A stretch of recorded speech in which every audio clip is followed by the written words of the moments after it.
Hello and welcome back to another Burning Widow podcast. On this cast, we have me, Hayk, Noah's back, and we got Sam returning from a week-old hiatus or podcast-long hiatus. We watched a movie called Waking Life. What do you guys think about it?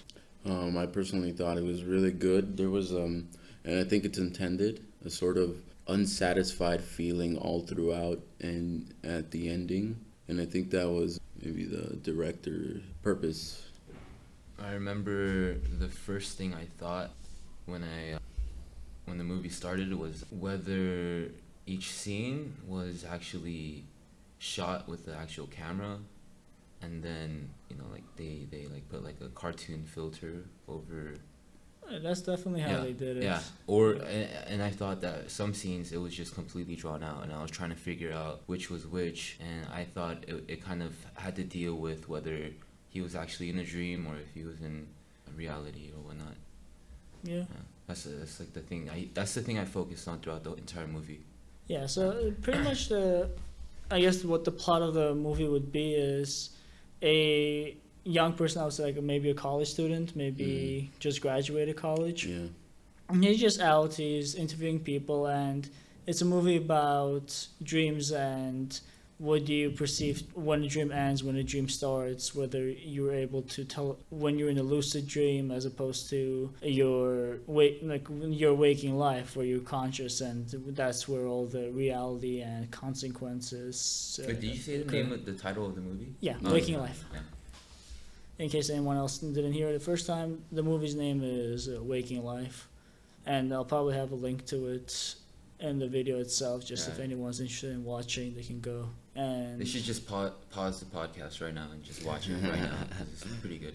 Yeah. And then they'll know exactly what we're talking about. Yeah, no way said something about how the ending makes you feel unsatisfied. So let's just talk about the movie from kind of a bit analyze the movie to the point where how we reached the ending, and what we individually thought about what the end was, because it is pretty open ended. Yeah, well, if you don't mind, I'll begin with the beginning being a little bit confusing. Yeah, what do you think about the guy driving the boat car? Oh, yeah, just I was trying to think, could the author be trying to send some sort of message through that, some sort of little joke?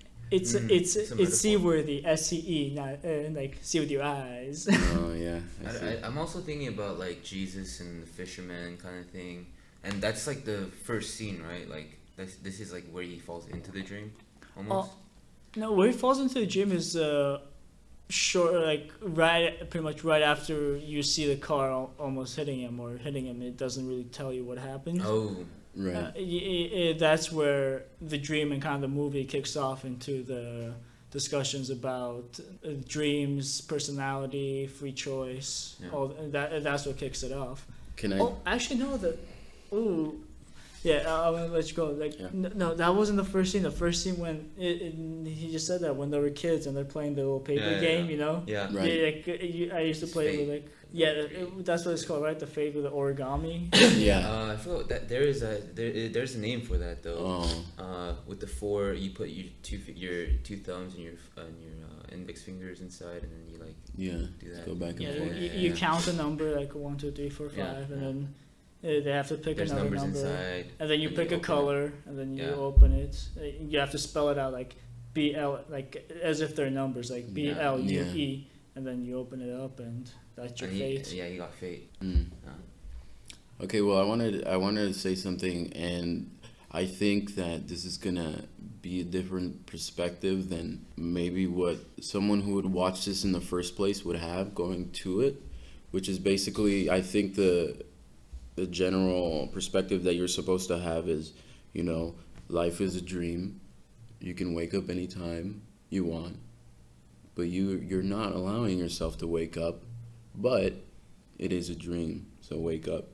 So I think that's the general, I guess, simplistic message. But one other thing that I wanted to look at it in that sense is that throughout the whole movie, they were hinting at the fact that you were gonna be in this dreamlike state of, or at least the main character was gonna be in this dreamlike state forever, where he kept, you know, waking up into another reality where he's still himself and he's still his own body, but he's experiencing something new, and there's still little other, you know, glitches in the matrix per se. I think that one of the things that his mentors or the people he was interviewing, what they were trying to hint at was that the actual way out is death, like maybe suicide, like to completely say, you know, like, yeah, I'm gonna end the dream by killing myself. And That was in the movie?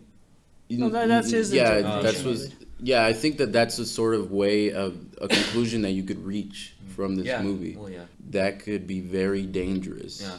Well, yeah. Considering that we're sitting here in this reality. Yeah, You and it's know, like telling for telling this us the only reality, way that's out is to very- kill yourself. Yeah, I know. I That's not mean, the only way out. maybe there's truth to that. If you consider, you know, this world as tangible and real, then that is a dangerous concept. I think on the other side, though, if this world that we live in right now is actually the dream, then I feel like what they were hinting at was more so like, if you can manage to get out of the dream, then when you come into reality, that dimension or whatever you want to call it would seem more real than our existence now.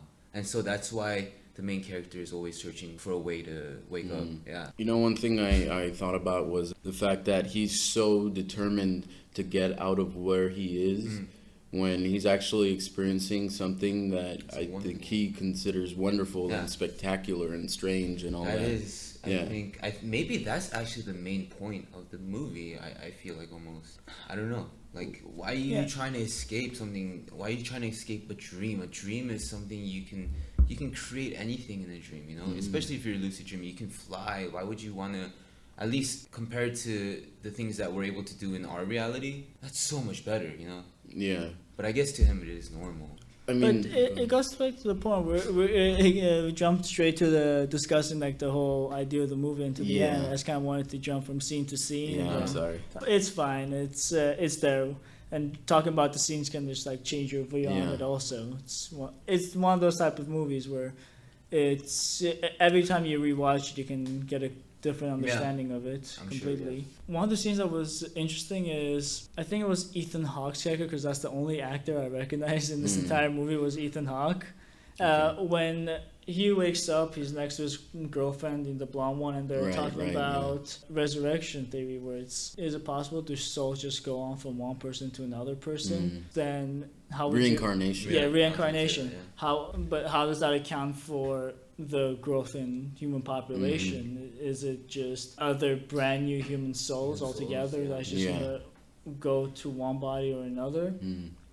Or Or- soul splitting. Or Soul is, splitting, yeah. something like that. or does the fact that the human population is increasing kind of disprove the idea of resurrection? Or is it just all one? Is it just all one soul? Yeah, that's the way in which I thought about it, in like the same way. And then this makes me think that there is no separation between soul and body. And it's an idea, you know, but basically in the same way that me and a woman could get together, make love and become and make another child, and therefore, you know, increase the branch of life. We are splitting ourselves, even though it's two of us to make one, but we can make more than one. So we're just out of the one, we're making more, and that goes along with the soul splitting. So that does kind of answer the theory, the question in place. That's sort of like splitting but sewing back together, or two different halves. Yeah, So that's, yeah. that is essentially creating something new in and of itself. It's not the exact same thing. True. There's also the theory where if you Wait. take someone who's genetically the same, been raised, same principles, something like that, but change his country or Exactly. change like the city he lives in, he can grow up His completely. experiences. His experiences and his conditioning will change the person that he will become. And I feel like no matter what soul is inside of that person, like they will all the outcome of their experiences and conditioning will lead them to become a very similar person in the end, no matter what type of person is in that person's shoe. Yeah. Okay, I don't know. It's, Okay, well, so you're basically saying me and you can trade places for a bit, and I could go to your home, Well, not or something, or at maybe this I could just be moment. I'm born saying into your exactly. life as You would me, be as a very different similar. shade of skin tone, and Sure. be able to say that I would experience the same life as you. I think the way Sam's trying to say is, like, quantum leap, like his conscience, we could just go from one person to Yeah. another person. Let's say your conscience from when you were little, like pretty much from the same age, from birth. Mhm. Exactly. Your conscience would go into birth Sam's Mhm. conscience, and then from that you could end up different person than Sam. I see. I'm sure there would be differences based on like genetics. Well, then stuff you like have that, to. Then you're, I think, both implying that then the Uh, differences are only you could- the you- external. but I think so. It's not yeah. just external. It's part of it is your personality as well, your self thought, like how you Right, see yeah. how you see the world as what it is. And that's according to Richard Alpert, also known as Ram Dass. I just watched this lecture by him from 1985, and he basically states the first level of consciousness, we are the external. Who was Ram Dass? I took out Richard Alpert is his real name. He was named Ram Dass when he went to India.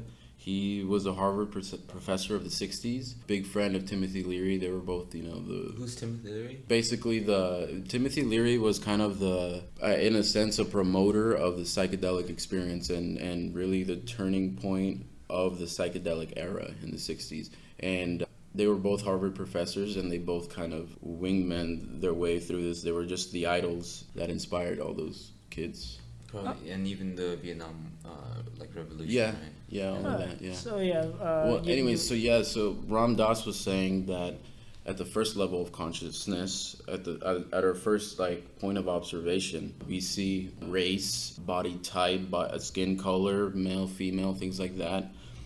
But if you flip it over, as he says, to the second dimension or to the second observational state, you see their personalities, and that's kind of what you pointed at. And you see, this dude is a pessimist, this dude is an atheist, this dude's an optimist, this dude's a realist, whatever he or she may be. But at the third level, and I think this is kind of the level you were talking about, is where everyone meets each other as these blank slates, as souls, essentially, is what Christianity names that. Blank slate. It's just, there is no difference between us. We are just this concentration of consciousness, and we can choose a body, and then we experience playing a game with that body, and the game is life. And then he says, then you go to the fourth level, and you look at one of those souls, and you see it looking back at you, and you see that it is looking at the exact same thing, and you look back and forth and realize that there is no separation between you and that thing, and it is all one. And some call that, he said some people call that karma, some people call that God. And then he makes a joke, he's like, and then you flip to the other dimension, and that's the void, and that's what keeps the Buddhist happy. Yeah. There's nothing there. Yeah.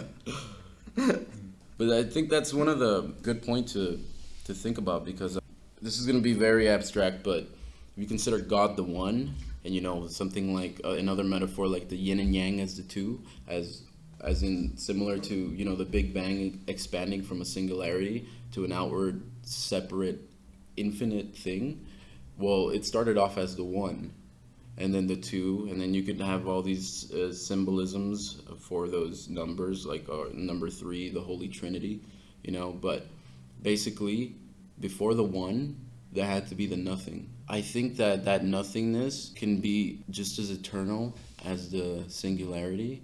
And I think they're all eternal states. Which actually kind of, we just watched the last scene from the movie. Yeah, it's because when I originally gave him the DVD, it was a bit scratched, so the last few parts wouldn't play. Mm-hmm. Wink, wink, grandma's DVD. Yeah. But No, the guy, I forgot what his name, but he was talking about how, he was talking about the creation of the universe and how it was basically God saying no to yes or something like that. Oh, You guys no, remember? that's towards the end. So Yeah, I would cover say that. But Okay. actually, you actually skipped a scene because you went to the reincarnation scene. Yeah. And I wanted to refer to one that I think was really near the beginning. It might be like a quarter way through, where this man who really reminds me, although I don't want to point fingers, of Richard Dawkins, who's an evolutionary biologist and just an outspoken atheist. Yeah. Yeah. He's usually on the BBC, but anyway. Yeah. Well, anyway, so this man, he almost reminds me, almost as in his essence, you know, like in that second level, his personality, the way in which he naturally will be inclined to view the world.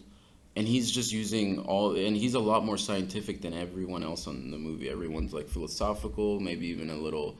I would go to the extent of saying, and this is not derogatory in any sense, but I would say some of it is almost schizophrenic, or what our real society would consider. Yeah, I can see that. Yeah, it makes sense. Well, anyway, so he focuses on evolution, and then he starts talking. He kind of strays off a bit in his own like creative mind that I think the logical brain tries to grasp at sometimes, although I think it's too focused on patterns to be able to look at a flowing wave. But basically, so he's just using a lot of science to try to get at something or try to hint at something. But I think that scene failed, or maybe that was its purpose, to show a bit of how science is kind of like nowhere. It's just another method, another group of words to try to describe the exact same thing as any philosophy or any schizophrenic down the street or any religious person would use. It's just a different set of words. More intelligent, which makes it seem more legitimate. And more intelligent, because intelligent has been defined as first of all a good thing, something you want to be, and as what they are.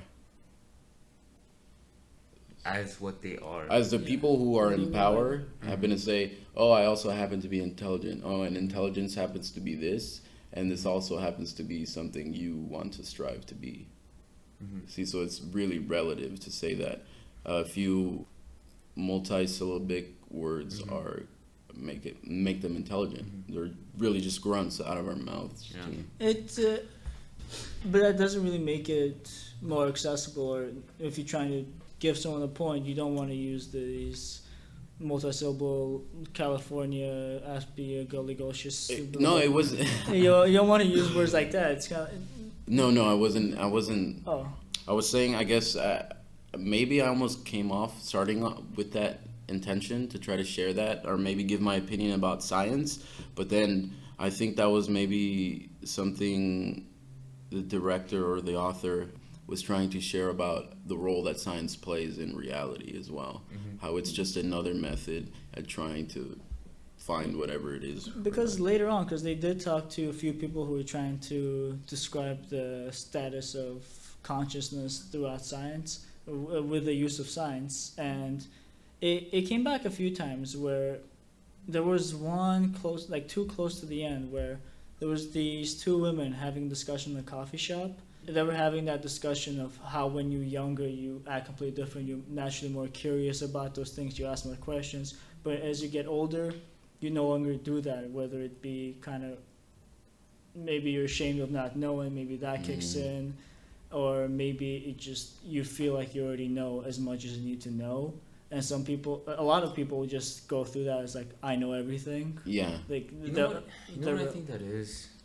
I think it's like the curiosity is still there when you get older, but then due to like priorities, responsibilities, and things like that, like whenever you get an idea that's like slightly childish or in the realm of curiosity, like you just disregard it as not important. I think that's what happens in your adult life, because you're told by society what is important and what is not, and those curious ideas, those childlike ideas do not agree with what society is telling you, and so that mind just goes into your mind and it goes out through the other ear. Yeah. And I think that's a really sad thing. Because I was trying to get to this, they were talking about how the human body changes on a cellular level, where they brought up the fact it might be different. The studies might show different, but in the movie they present in 7 years, your cells pretty much change structure. Yeah. Your body that you have right now is literally it is not the same body. It is comprised with none of the cells you had before.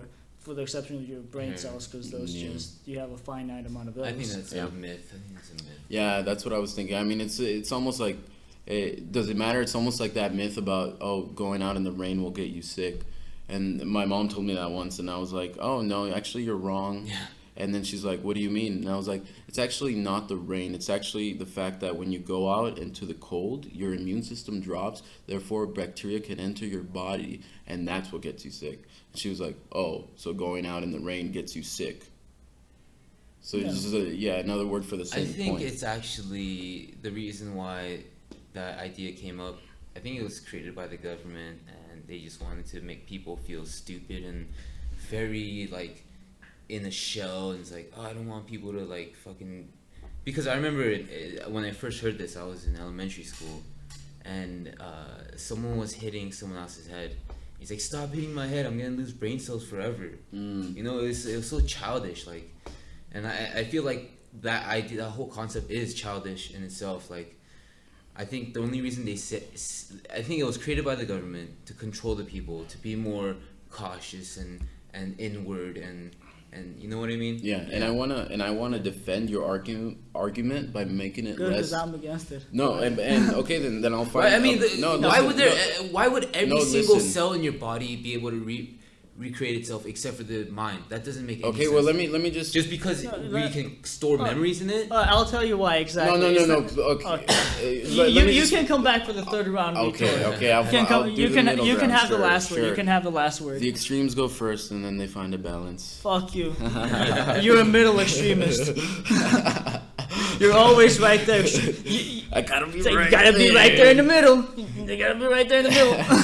Yeah. Alright, the reason it's not something made up by the government. I'll post to that thing. As far as the science of it, I'm not too sure. I haven't researched it, so I, can't talk too much about it. But that definitely holds volumes and truth when you look at athletes, when you look at fighters. Like, these are people who are constantly getting smacked in the head, and therefore whenever you look at them in interviews, they talk much slower. Okay. But I see it the same as when you get a scrape on your arm or something, and after the scab is gone, you just have a permanent scar on your arm. You know what I mean? Like, I think that's the equivalence of getting knocked in the head. It's still regrowing, but because of whatever happened earlier, like, you have a scar there now, and that might lead to, like, mental illnesses and the stuff that you're talking about with those athletes. Well, basically the question is or else the scab would be there forever.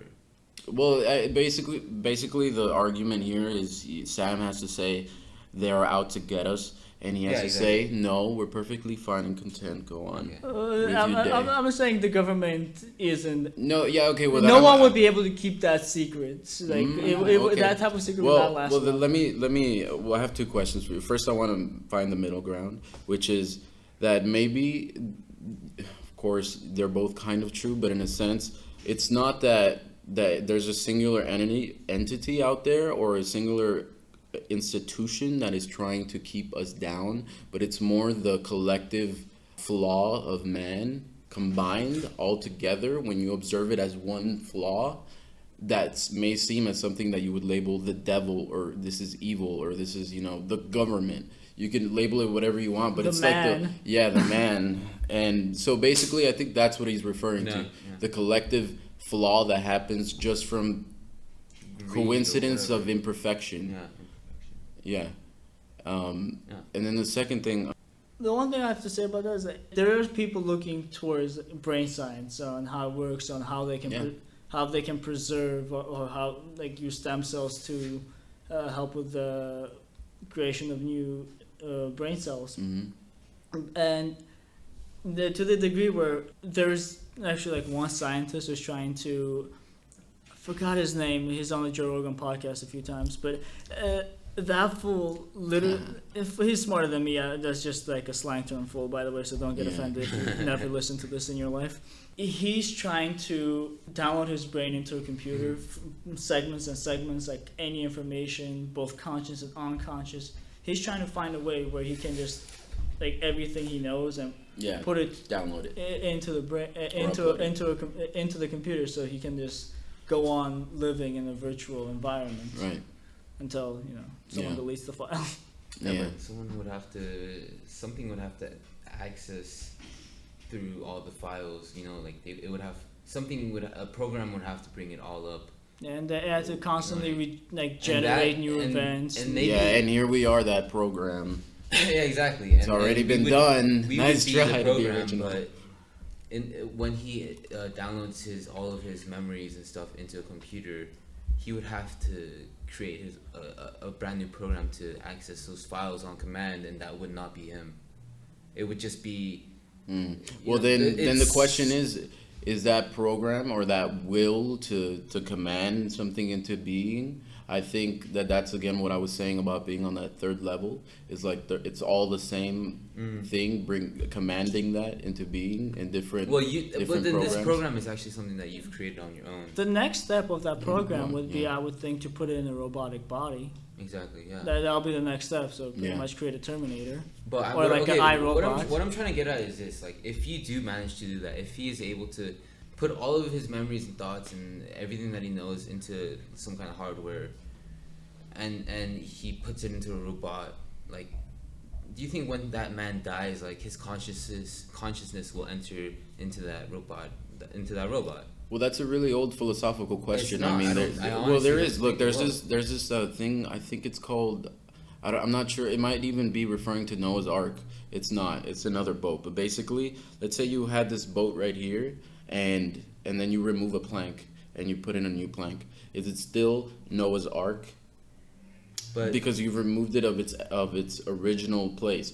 Okay, whatever the answer may be. What if you remove another one? What if slowly by slowly you change it to the point that it's completely different at that point? Is it still Noah's Ark? See what I'm saying? And then that's the same sort of thing, I guess. But with that, it's like changing the But it's not- driving force. But it's not. It's okay. But the way. So the way I would metaphorize this whole Noah's Ark to downloading your memories into a hard drive is, you start off with a wooden boat, but you end up with a steel boat, and I think that's how big the differences are. I mean, like, if you start off with a wooden boat and you replace one plank at a time, it would still somewhat resemble, the texture and the color of the original Noah's Ark. It would hold the shape. It would hold the shape of the Noah's Ark, but architecture will be completely different. It'll last longer. It will not. Sure. It will Yeah. not break down as quick. Just yeah, no, from I the mean time that's itself. definitely true. But they would have different I think qualities that- to it. I think the actual completely. If question- everything inside the boat was changed into metal, like, imagine all the animals in there, all the food, all their shit. Like, its properties are gonna change. Like because like they're shitting on metal now. Like, it could stink more. Well, then let me ask you. I don't know, a question. There's two questions that are underlying your statements. Are basically, what is its purpose? Because I could just easily argue and like end the argument, with that like kind of bullshit answer, which is like a boat's still a boat. Yeah, sure. It'll do Yeah. the same damn thing. Or I mean, if we're not going to dismiss that because that ends all philosophical debate right there.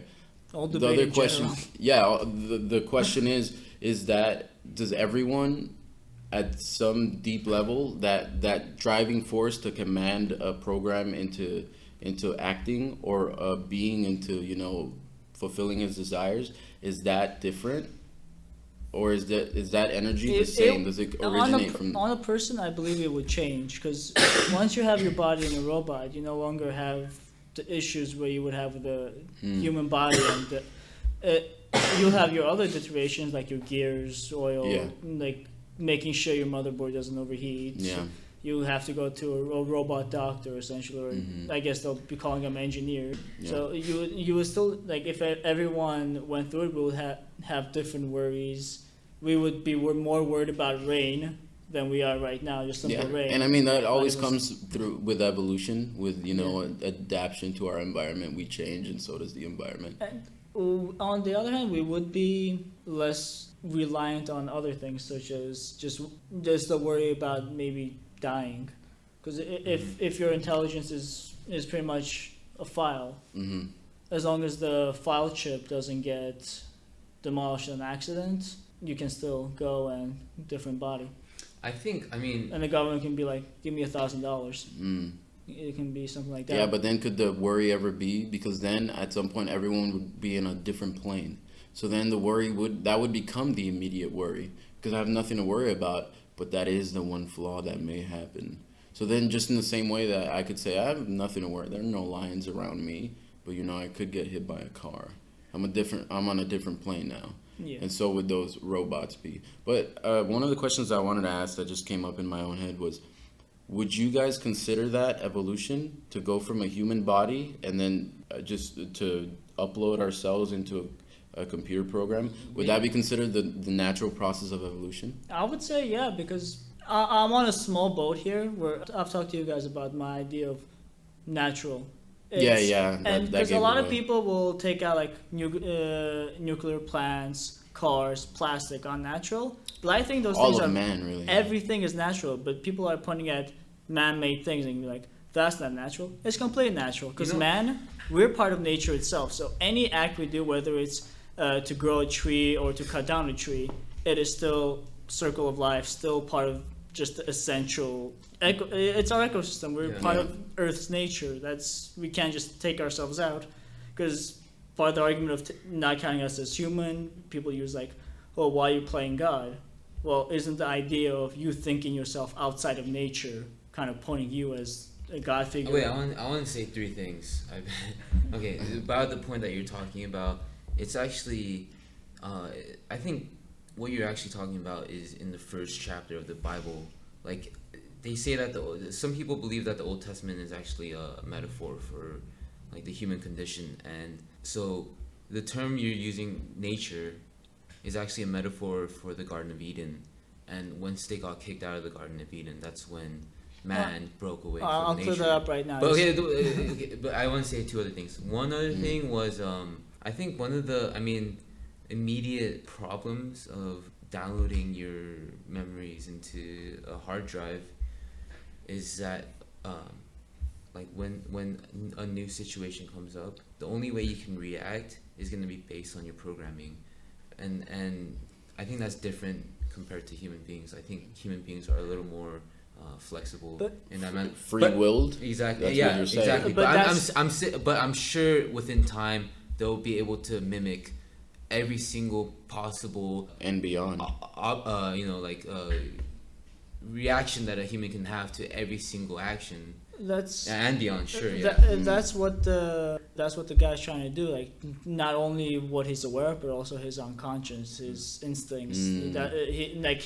Pretty much his essence. Like, everything that is him. He's trying to put himself. But then the question is this, it would be really because I think a real assumption, I'm maybe not very focused on, but I think something that is almost like common knowledge when you come to this point of philosophy is that, in a sense, you are the creator. Like they said, you are God at the center of your being, at the core, where we're all one. Where we go when we meditate, or where we go when some of us partake in psychedelic drug use. I think that's then an impossible goal. Or maybe it is possible, but I just want to raise the question, wouldn't that scientist have to create an infinite being in the sense that we are infinite?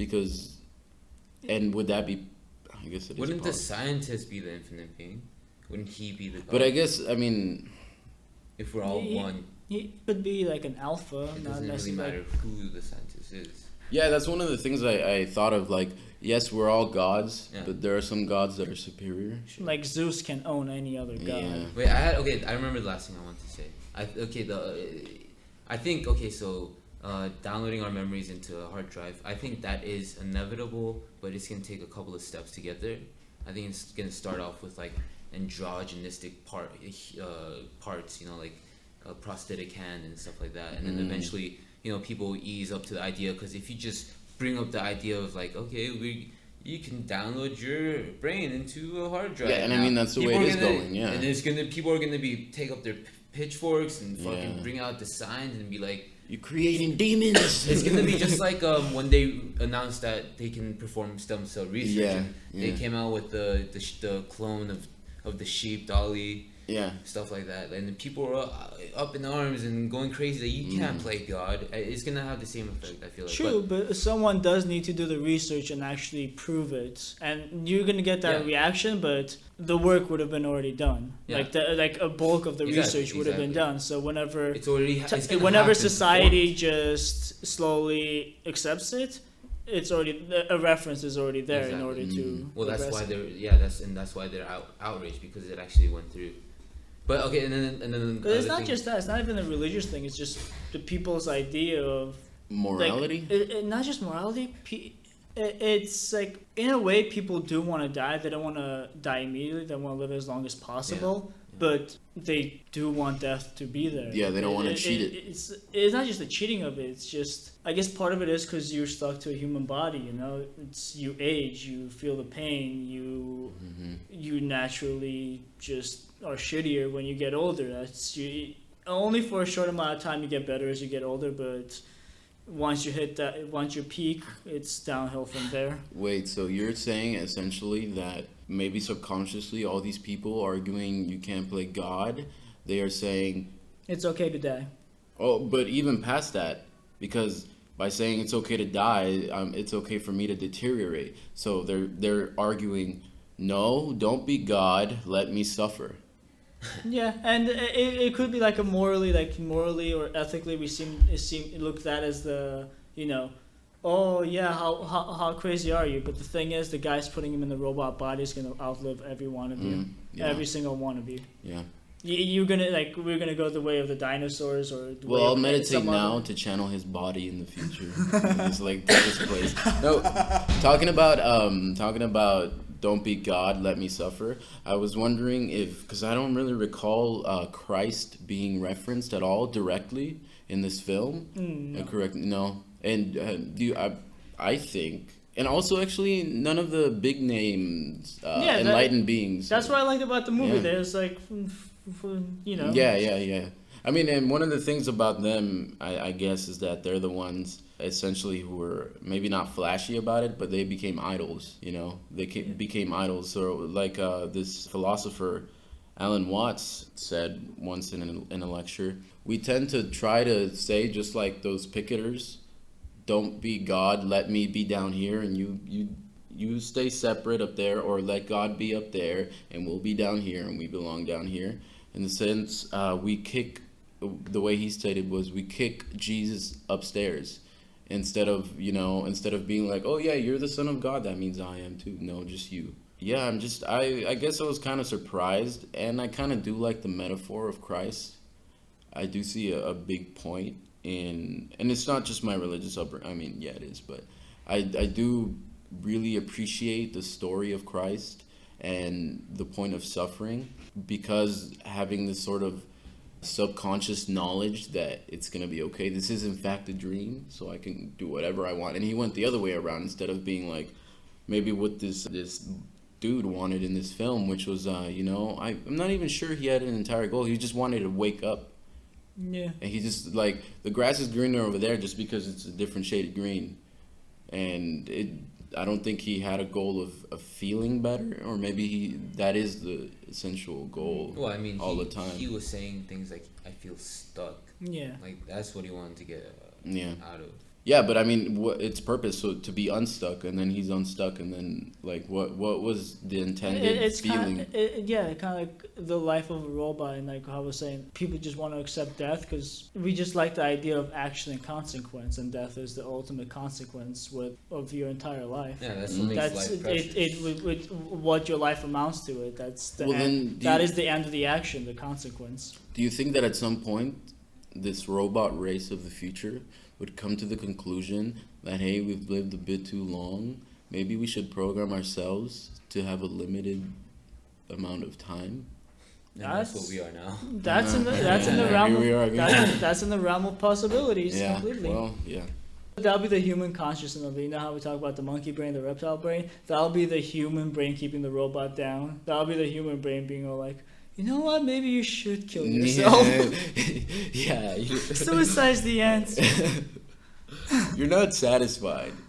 Dude, remember your last consciousness? You saw that movie with Will Smith, and he hated robots. Yeah. Will Smith will be held like a Robots messiah. are bad. He'll be like a messiah. There'll Oh, be like a wow, small I band, know, yeah. small band of A humans. wolf in sheep's clothing, really. Oh, Jesus. And it's the same picture of like I was actually Easter just passed and I'm gonna stray a bit, but I woke up the day of the resurrection supposedly and I came to the conclusion, you know, that I had this feeling of impending doom inside of me and that I wasn't gonna ignore it. I wasn't just gonna go about our American life, which is keep that right there, right below, you know, stay on your phone, keep focused on whatever it is, that street light or that dude yelling at you, and you can suppress that feeling of impending doom maybe forever. And what I did was I had stocked up on impending doomness, and I said, well, if we are all one, as a matter of fact, maybe I can channel everyone's impending doomness. And in a sense, again, this is why I appreciate Christ. Do what he did, and I think that a metaphor, even if it's not true, of Christ is that he died for everyone's sins. I essentially tried to do that on Easter Sunday morning, and this is the part that I was trying to get at, is that I'm gonna say now, and it's gonna be a bold statement. I was crucified to the fullest extent, and it's a bold statement because Do you also get PTSD from Twitter? yeah. Yeah. Okay. Go ahead. You were crucified then.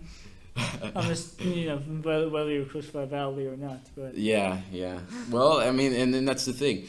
Then my conclusion there, when I was there, was that when I came back into this flawed physical body, that is who I am now, that everything around me in this universe, in this dream of life, was gonna try to convince me in the most elaborate ways that did not in fact happen. That no, you can't be that dude. You kick him upstairs along with God. You can't be one, and you can't be the isolated one. You can't be the one in hell or the one in heaven. You're here in this lost world where it's foggy, so you can't see the future, and you don't want to look at the past, at least for some people. When I look at Jesus Christ, he's supposedly painted as a, I'd say Caucasian. white guy.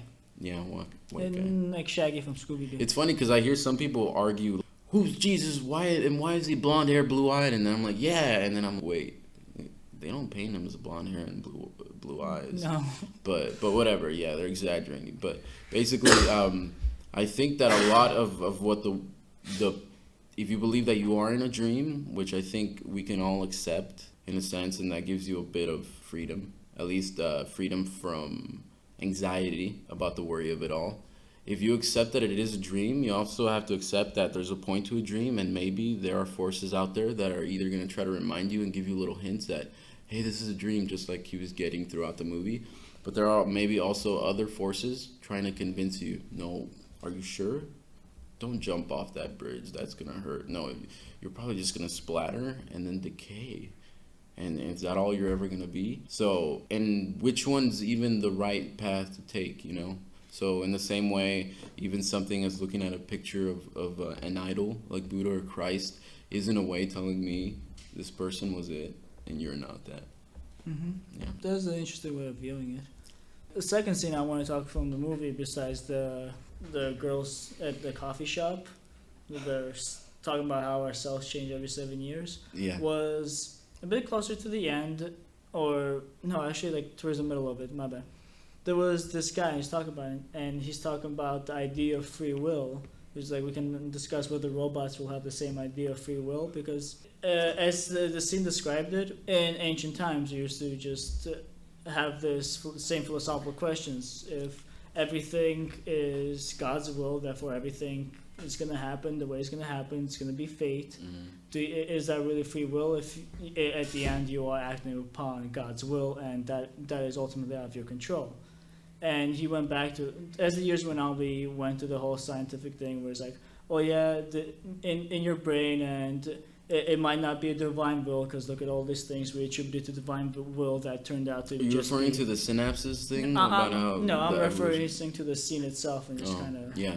Paraphrasing what the scene was saying. Yeah. And to that point, we start to accept that we have free will, and it's not preordained. Yeah. But our actions that we call self-will are reactions from the atomic level. A certain atom acts another way. The positive and negative is going to act positive and negative, and that can already preset on how you're going to act. So is how we're acting truly our free will? And there's also the collective thought of how society deems you. Like there might be something you want to do, but you don't.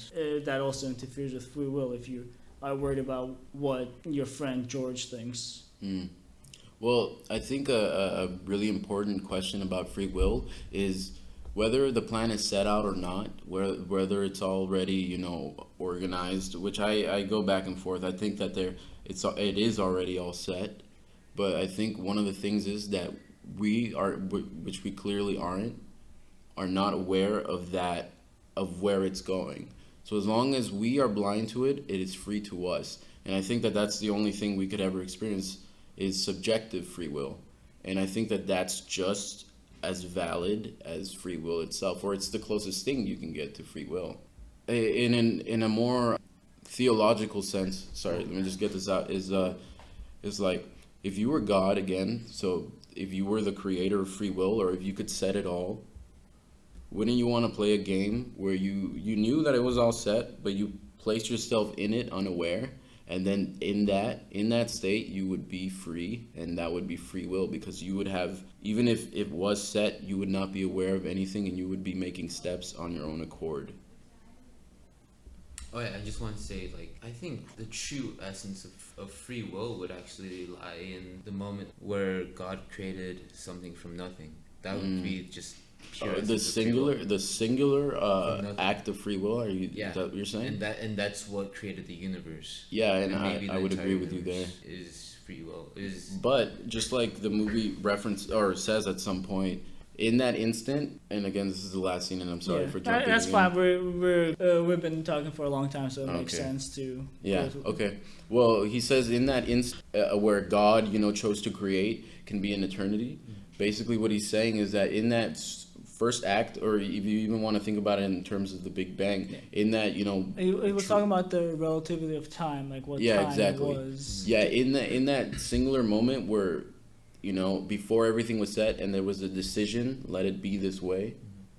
Well, that experience could have that second of experience could have been a whole eternity, and then it's exactly what this is, the unfolding of that eternal.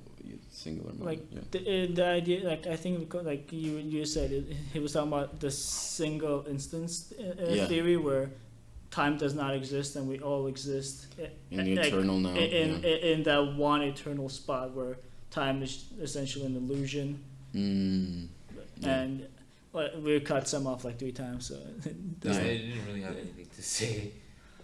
Okay, well, should we talk about the ending a bit? Yeah, since we're jumping to the ending and you guys already talked about it, I'm going to weigh in my 2 cents about it. Yeah, go ahead. Because in the beginning, we see him getting smacked by the car, after he gets dropped off by the seaworthy boat car. Yeah. Yeah, he pretty much, it cuts to black, but it doesn't show you he got hit by a car, but it's easy to assume he got hit by a car. Yeah. And throughout the movie, randomly he'll be watching TV, and there's this idea of what is a dream. They start talking about the dreams. They start talking about free will a little bit later, how humans act, how the human body changes, and then slowly near towards the end, they start talking about death. They're talking about how the idea of whenever you see your life flash before your eyes, it's the same idea where when you're asleep, you're sleeping, but in your dreams, you could have spent 6 hours, 10 hours doing something in your dreams, but 10 minutes passed in the waking world. So you just getting hit by a car could cause your death, but in that moment of you dying, you're slowly, you're reliving your life, or you are having essentially a dream, which is my theory on why the main character was never able to wake up, because he was on his way to dying. And with the final scene discussing how the eternal instance, where that was basically God's question of do you want to come to heaven? Do you want to, or do you want to accept death? The way Or the way are I you gonna interpret say it? no again? Do you want to Yeah. hear death, or are you gonna stay in the stream? And at the end, you finally see him getting into grips and just floating up. Yeah. And then that's one of the things that I wanted to point about I guess the way I want to put it is the infiniteness of reality, where I was picturing, basically his life was this sort of the putting off of heaven, but I would picture that ascent where he starts floating off as probably taking an eternity to get there. And then I think that wouldn't it be absolutely funny if there was this cosmic joke between God and himself that was that after that eternal ascent of like that anticipation, it ends up with you right back in the beginning of that dream. Back like Groundhog's Day? Yeah. Shit. God would have a sense of humor like Yeah, that. yeah, that's the like- way in which He's like, hey, yo, guy, kill your own son. Oh, JK. no, I'll kill myself as my son. Yeah, so... What I thought about the way I thought about the ending was, so the first scene was like them doing that little paper game, and then the kid walks over to the car and he holds onto the handle. He starts taking off, but he doesn't actually take off, and then Yeah, it goes to the scene, right? Yeah, like he's hanging on, like he's refusing. But this was all before the car crash, right? Yeah. So what I was thinking was, in the last scene, he wakes up when the guy says it's just as easy as waking up, and he wakes up, right? What I was thinking was he finally wakes up and he goes back into the reality that he goes back into reality, but in this reality there's different sets of rules. Like in this reality, yeah. But then that's just another Yeah. dream. I mean, That's- essentially. No, but but then this is existence in. And the other ones This are is- sub-existences. Yeah, exactly. That's what I was thinking. So like he actually does go back into existence, Yeah. and in that reality, people can fly. Yeah. Yeah. Well, one thing I did want to point out. Really, Uncontrollably, just Uncontrollably, yeah. legs up first. Yeah, they go first, and once they get to a certain point, they just freeze. They get smaller and smaller. Yeah, one thing I wanted to point out is I loved that scene where where he's watching TV and then there's this man explaining to the reporter, I think, or the interviewer, and he just goes on and he's getting more irrational, but more you can feel it through the screen. I think through the screen of his screen that he's becoming enlightened, and you obviously it's part of the cinematography going on, but as his pupils start expanding and his eyes start widening, you can see how he could be perceived by someone who would be too invested in this real world as someone who would be a schizophrenic. And you could even imagine, because he might have experienced his body turn into clouds and just float off into forever, but you could imagine how that happened to his soul, but his body might have stayed behind and been taken somewhere, to a prison or to an insane asylum. So the sort of he was still there as a body, but his consciousness was out there somewhere else. Yeah, he talked about prison. That one very angry prison mate. That guy was. That was good. I didn't really get much of that scene other than just I guess you could be just the subconscious of just wanting to hurt people. No, this is the thing. Is that okay? Let me see. And I'm sorry to bring back another religious quote. I think I'm Fuck you. Okay, well, fine. No. Basically, everything he was stating was coming into existence, and he was doing it unto himself. Basically, everything that he said, he had caused himself already. So he wanted to put the other person in the place where he was, but that's what that other person did to him. Yeah. So he was, he was manifesting his own karma instantly.